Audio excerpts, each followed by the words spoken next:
Speaking of that majority, I'm going to pivot to your congressional work or your congressional duties again. The president has brought up, I think will be of interest to you as a member of the Education Committee, the possibility of abolishing or dismantling the Department of Education. I would want to get your stance on that. So what do you make of that proposal or those reports, and would you support that? Or sorry. Well, I think that what the president recognizes is that education has been on a failing trajectory in America for quite a while now, and this was evidenced most recently, just a couple weeks ago, with the new test scores for the National Assessment of Education Progress, which shows that we continue to decline.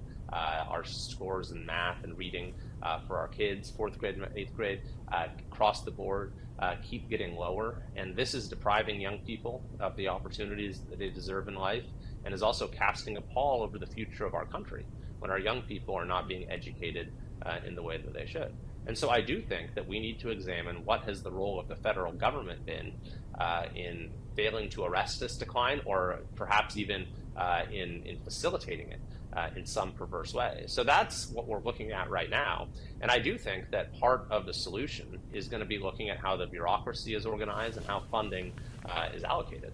And I think that's something that the president cares a lot about, is decentralizing the delivery of education funds. So they're not being delivered out of bureaucracies in Washington, D.C., but rather being put in the hands of local decision makers and educators, so that they can get directly to schools and to classrooms and students, and they can be spent in a way that reflects the priorities and the values of those communities.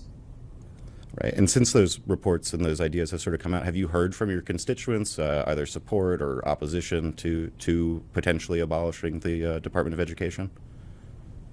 Well, I think that what folks are excited about is that they can have greater autonomy and control over education dollars. And so that's, and whatever direction this, this debate goes, and there's a lot of proposals out there, there'll be many more. That's the fundamental result that I want to get to, is making sure that the folks that I represent have more direct control over how our education funding, their education dollars get spent. I want to leave